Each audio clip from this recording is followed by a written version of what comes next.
Welcome everybody to a World of Tanks replay. My name is Maxwell and today's replay is from the user Marnie10. That is Marnie10, and he's driving the VK30O2D on a standard battle on Pearl River. This one is a little bit more of mid-tiers. I know they don't get as much love as some of the higher tiers, sort of 8, 9 and 10. But you know what, this is a great little medium tank, and tier 7 and tier 6 is where a lot of the action in the game can be had. And tier 7 in my mind occupies that nice little sweet spot. Not too badly outclassed by their the next level on the tier 8, but they are head and shoulders above their predecessors at tier 6. So if you can get a tier 7 only battle like Marnie's in now, you can really do some good work and come out with a great game if you've got your head screwed on properly. So, straight away, Marnie going to be heading to the northern flank. Going to sit in the bush here and see who we can spot out. Should be a good amount of the enemy team. Pearl River still tends to be done in corridors. Yep, we are on Pearl River. Finds an IS. Has a shot at him. Doesn't do any damage, but the IS fires back and bounces also. I'll be interested to see where that bounced from, actually, side of the turret. So, of course, that one is going to bounce. He's just going to sit patiently and wait for some backup to arrive. Unfortunately, he's only got this IS-2 as backup, so these two guys are going to have to play really aggressively. IS moves forward.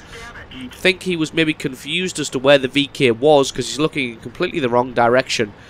But he's going to move forward and try and grapple with the IS-2.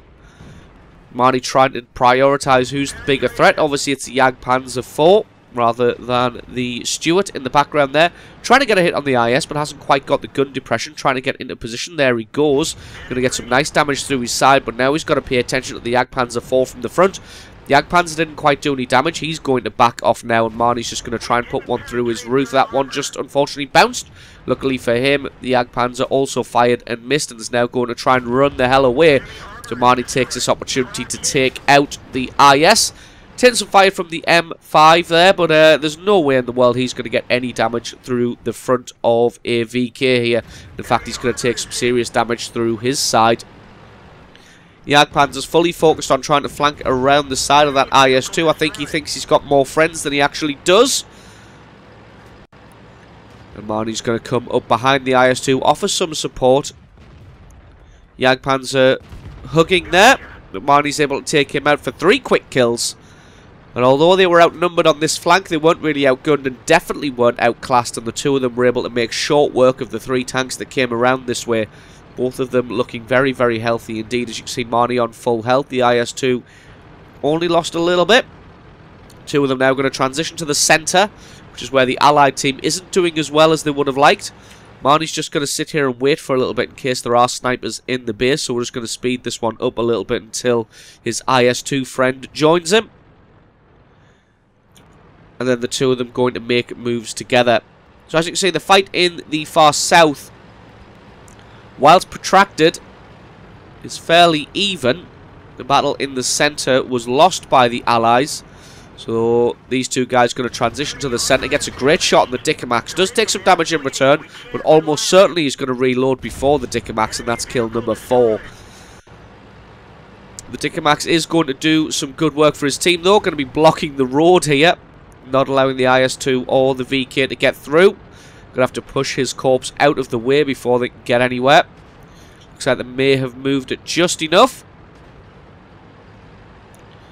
They're able to squeeze through. Does find the T-29. He's still quite healthy as well with 900 hit points. And a T-29, if he gets into position, drops back just a little bit and gets hulled down, he's going to be very dangerous. Looks like the IS-2 wants to just go charging in. I think Marnie was trying to block him there, just saying, look, just chill out, wait a little bit.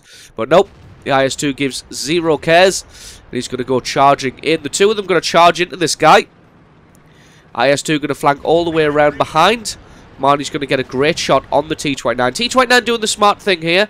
There's no point presenting your turret and your front armour to the opposite targets. But in the end, there was nothing really he could do. He did the only thing he could, which was to keep his gun on target.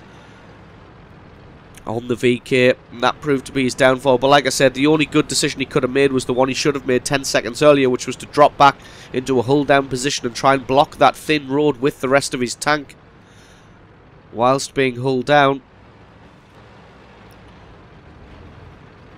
Now they're going to head on to the south to try and offer some support to this battle. Allies not faring particularly well down there, losing 7 kills to 10. Does find a shot on the T-43, allowing his gun to close in. That was a beautiful shot to land on that T-43. T-43 continuing to run. Marnie going to try and get another predictive shot. Gets another nice shot onto him. Now he's going to advance up the hill. If the Allied T-34-85 is smart, he really should drop back and just allow the enemy team to move further on along the road, which will allow the snipers to have shots at them as they come towards the base. T-34-85 attempting to flank through the riverbed. As it is, he takes a big hit from somebody there. Finds the T-43 from earlier. Gonna take his time aiming this shot. Can't afford to miss. Has a shot. Takes him out. That's kill number 5. SU-100Y. Huge target there. Well, doesn't miss, but gets a critical hit onto him. SU-100Y thinks bugger this, and he's out of there. As it is, that shell appears to have disappeared. And this T-34-85 on the other side of the rocks. The Allied T-34-85 is going to have to try and stay alive, as he's the only one really spotting the enemy tanks at the moment. The IS-2 is sort of in position further forward. And he's taking some fire now. Just got to play the patience game, really. The enemy outnumbers you, albeit only by 2. You've got to allow them to come forward and allow them to make the mistakes.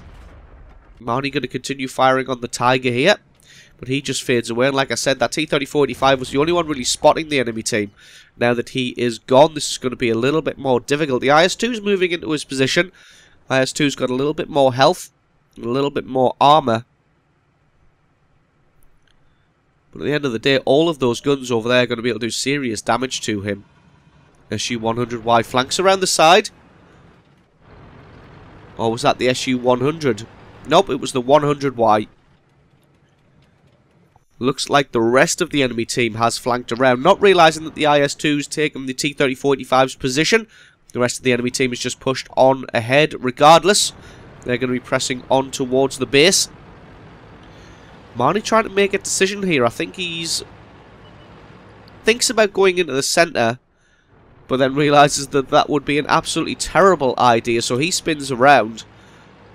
And he's going to head back towards the fight here. We're just going to speed this one up a little bit till we get back into the action. As you can see, Marnie going to climb the hill here. The rest of his allies are all gone. And there is 4 tanks left. 3 tank destroyers and 1 Tiger. Goes for the SU-100Y. Gets the shot, gets the kill. That's a great first kill for Marnie there. Still got 3 enemy tanks to deal with. There shouldn't be any on his left-hand side. They should all be on the right. It's in the form of this Tiger 1 and the 2 SUs. Unfortunately, the SU-152 hasn't been spotted, so he probably still has full health. And that's going to be a difficult fight to try and win when you've only got 900 hit points yourself. Can't really afford to give up any of these hit points to anybody. Finds the Tiger. Hopefully the Tiger is going to get a little bit trigger happy and come charging for Marnie. And that's probably a duel that Marnie can win. Although the Tiger is a very, very fast firing tank, Marnie's probably got the reload speed on him. Takes 1 shot. Going to try and put another one through before he manages to back away. You can see the Tiger is attempting to draw him out for his allies to come forward, but Marnie's got the reload speed, gets another good hit on the Tiger. And just like last time, he should be able to reload before the Tiger gets into cover. He can indeed. That's kill number 7. Now he's got to go and look for the SU-100, which could be anywhere. Last time we saw him, we're not sure what his hit points were. There he is, out in the middle of the open. He's only got 100 hit points. Was he looking in this direction? He is now. Has his shot and bounces. That's another shot, another kill. A Radley Walters medal, but now this SU-152 has appeared from the rear. He has his shot.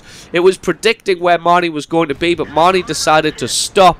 He's going to have a long reload on that big cannon. No, it looks like he hasn't got a long reload on that big cannon. Puts a huge shot through the front of Marnie, and Marnie's got to do something drastic here. Outmaneuvers the SU-152, gets alongside him, puts one good shot through his side, and if he can just stay in this position, the SU-152 is desperately trying to back away, but he's caught on the terrain. If he can't get away the next couple of seconds, it's going to be curtains for him. That's GG and the victory. So absolutely awesome nail-biting ending to the game there from Marnie 10, playing in his VK3002D, picking himself up 9 kills, 4,500 points of damage, which is awesome for a tier 7 game. So thank you very much for sending that replay in. Don't forget, guys, if you've got yourself a great replay, please send that into replay@screenreality.com. Link for that is in the description. Just attach the replay file itself or the link to the What Replay website to the email, and I can check that one out for you. And don't forget, if you enjoyed this video, you found it useful, informative, you learned something, or you just enjoyed it, think about hitting that subscribe button, because there's a lot more World of Tanks content on this channel. I've been Maxwell, this has been a World of Tanks replay, and I will catch you guys next time.